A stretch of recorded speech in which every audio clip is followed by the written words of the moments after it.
गुलबर्गा से एक दिल दहला देने वाली खबर।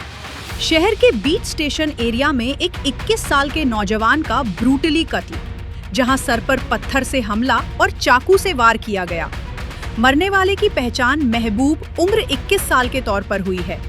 ये खौफनाक वाकया रात के वक्त स्टेशन एरिया के गार्डन में हुआ, जहां कुछ नामालूम अफराद ने इस संगीन जुर्म को अंजाम दिया। घटना के बाद पूरे इलाके में दहशत का माहौल है। कत्ल की वजह अभी तक मालूम नहीं हो सकी है। फौरन मौके पर फिंगरप्रिंट एक्सपर्ट्स और डॉग स्क्वाड को बुलाया गया, जो सबूत इकट्ठा कर रहे हैं। ये घटना स्टेशन बाजार पुलिस स्टेशन के दायरे में हुई है। शहर के police commissioner doctor Sharanappa sir ने खुद मौके पर पहुंचकर जायजा लिया और अधिकारियों को सख्त निर्देश दिए। पुलिस ने जांच तेज कर दी है और कसूरवारों की तलाश जारी है। ಸ್ಟೇಷನ್ ಬಜಾರ್ ಪೊಲೀಸ್ ಸ್ಟೇಷನ್ ವ್ಯಾಪ್ತಿಯಲ್ಲಿ ಒಂದು ಕೊಲೆ ಪ್ರಕರಣ ವರದಿಯಾಗಿದೆ.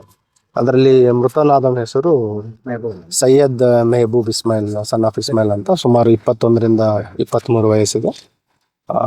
ಈಗಾಗಲೇ ಇವನಿಗೆ ಯಾರು ಹಲ್ಲೆ ಮಾಡಿದ್ದಾರೆ ಅನ್ನೋದ್ರ ಬಗ್ಗೆ ಕೆಲವು ಪ್ರಾಥಮಿಕ ಮಾಹಿತಿ ಇದೆ. ಈಗಾಗಲೇ ನಮ್ಮ ತಂಡಗಳನ್ನು ಬಿಟ್ಟಿದ್ದೀವಿ. ಆದಷ್ಟು ಬೇಗ ಆರೋಪಿಗಳನ್ನ ವಶಪಡಿಸ್ಕೊಂತೀವಿ. ಪ್ರಾಥಮಿಕ ಮಾಹಿತಿ ಕಲೆ ಹಾಕಿದ ಪ್ರಕಾರ ವೈಯಕ್ತಿಕ ಏನು ಪರಿಚಯಸ್ಥರ ನಡುವೆ ವೈಯಕ್ತಿಕ ಕಾರಣದಿಂದ ಹಲ್ಲೆ ಮಾಡಿರುವಂಥದ್ದು ತಿಳಿದು ಬಂದಿದೆ. ಮತ್ತು ಆರೋಪಿಗಳನ್ನು ವಶಕ್ಕೆ ಪಡಿಸ್ಕೊಂಡು ಅವ್ರನ್ನ ವಿಸ್ತೃತವಾಗಿ ವಿಚಾರಣೆ ಮಾಡಿದಾಗ ನೈಜ ಕಾರಣ ಏನು ಅಂತ ತಿಳಿದು. ಇಲ್ಲಿ ಇವರು ಲೋಕಲ್ ಇಲ್ಲೇ ಇದ್ದಾರೆ. ಇಲ್ಲೆಲ್ಲ ಅವರು ಏನಿದು ಪಾರ್ಕ್ ಇದೆ, ಇಲ್ಲಿ ಇದು ಅನ್ಯೂಸ್ಡ್ ಪಾರ್ಕ್ ಇದೆ, ತಾವೆಲ್ಲ ನೋಡ್ತಾ ಇದ್ದಾರೆ. ಮತ್ತು ಇಲ್ಲಿ ಅವ್ರು ಸುತ್ತಮುತ್ತ ಓಡಾಡೋದು ಇರೋಂಥದ್ದು ಇದೆ. ಸೊ ನಿನ್ನೆ ರಾತ್ರಿನೂ ಕೂಡ ಇಲ್ಲಿ ಬಂದು ಕುಳಿತಾಗ ಎಲ್ಲ ಜೊತೆಗೆ ಇದ್ದಾಗ ಹಲ್ಲೆ ಮಾಡಿರೋಂಥದ್ದು ತಿಳಿದು ಬಂದಿದೆ. ಬ್ಯಾಕ್ಗ್ರೌಂಡ್ ಏನೂ ಇಲ್ಲ. ಈಗ ಅವರು ಫ್ಯಾಮಿಲಿ ಮೆಂಬರ್ಸಿಗೆ ವಿಚಾರಿಸಿದಾಗ ಬೇಸಿಕಲಿ ಮನೆಗೆ ರೆಗ್ಯುಲರ್ ಆಗಿ ಬರ್ತಾ ಇರಲಿಲ್ಲ ಅಂತ ಹೇಳ್ತಾರೆ. ಮತ್ತು ಇವನ ಮೇಲೆ 2 ಹಳೆ ಬೈಕ್ ಕಳ್ಳತನ ಮಾಡಿರೋ ಪ್ರಕರಣ ಇದ್ದಾವೆ. ಅದು ಬಿಟ್ಟರೆ ಬೇರೆ ಯಾವುದು ಅಪರಾಧ ಹಿನ್ನೆಲೆ ಅದನ್ನು MOB ಬೈಕ್ ಕಳ್ಳತನ ಮಾಡಿರುವಂಥ MOB ಕ್ರಿಮಿನಲ್ ಇದೆ. ಈ station Bazaar limbs city bus stand ಅಲ್ಲಿ ಈ ಪರ್ಸ್ ಪಾಕೆಟ್ ಎಲ್ಲ ಈ ರೀತಿ ಮಾಡ್ತಾ ಇದ್ದಾರೆ. ಆ ರೀತಿ ಬೇರೆ ಯಾವುದು ಪ್ರಕರಣಗಳು ದಾಖಲಾಗಿಲ್ಲ. ಬಟ್ ಬೇಸಿಕಲಿ ಏನಂತಂದ್ರೆ ಮನೆಗೆ ಸೇರ್ತಾ ಇರಲಿಲ್ಲ ಅಂತಿದೆ. ಮತ್ತು ಏನು ಇವ್ರಿಗೆ ಪರಿಚಯ ಇರೋ ಹುಡುಗರೇ ಇವನಿಗೆ ಹಲ್ಲೆ ಮಾಡಿರುವಂಥದ್ದು ಕೂಡ ತಿಳಿದು ಬಂದಿದೆ. ಆದಷ್ಟು ಬೇಗ ಈ ಆರೋಪಿಗಳನ್ನ ಬಂಧಿಸ್ತೀವಿ. ಈ ಕಲೀಲ್ ಇದಕ್ಕೆ ಏನಾದ್ರು ರಿಲೇಟೆಡ್ ಆ ರೀತಿ ಕಲೀಲ್ ಮಾಡೋ ಕೇಸ್ ಈಗ ಸದ್ಯ ಆ ರೀತಿ ಯಾವುದೇ ಇಲ್ಲ. ಯಾವುದೇ ಈ ಬೇರೆ ರೌಡಿ ರಿಲೇಟೆಡ್ ಅಪರಾಧಗಳಿಗೆ ಯಾವುದು ಲಿಂಕ್ ಕಂಡು ಬಂದಿಲ್ಲ. ಬಟ್ ಆದ್ರೂ ಎಲ್ಲಾ ರೀತಿಯಲ್ಲಿ ತನಿಖೆನ ನಾವು ಮಾಡ್ತೀವಿ.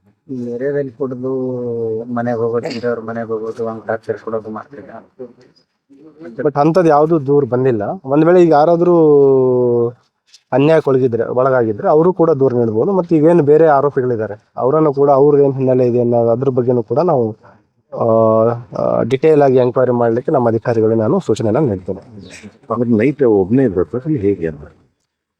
ಕೆಲವು ದಿನಗಳ ಹಿಂದೆ ಇವನೇನು ಪರಿಚಯ ಹೇಳಿದೆ, ನನ್ನ ಸ್ನೇಹಿತರಿದ್ದಾರೆ, ಅವ್ರ ಜೊತೆ ಏನೋ ಗಲಾಟೆ ಮಾಡ್ಕೊಂಡಿದ್ದೆ ಕ್ಷುಲ್ಲಕ ಕಾರಣಕ್ಕೆ. ಅವರೇ ಇವನಿಗೆ ಹಲ್ಲೆ ಮಾಡಿರೋದ್ರ ಬಗ್ಗೆ ಕೆಲವು ಮಾಹಿತಿ ಇದೆ. ಬಟ್ ಅವರನ್ನ ವಶಕ್ಕೆ ಪಡಿಸ್ಕೊಂಡು ವಿಚಾರಣೆಗೊಳಿಸ್ಪಡಿಸಿದಾಗ ನಮಗೆ ಖಚಿತ ಆಗಲಿದೆ. Yes. Thank you.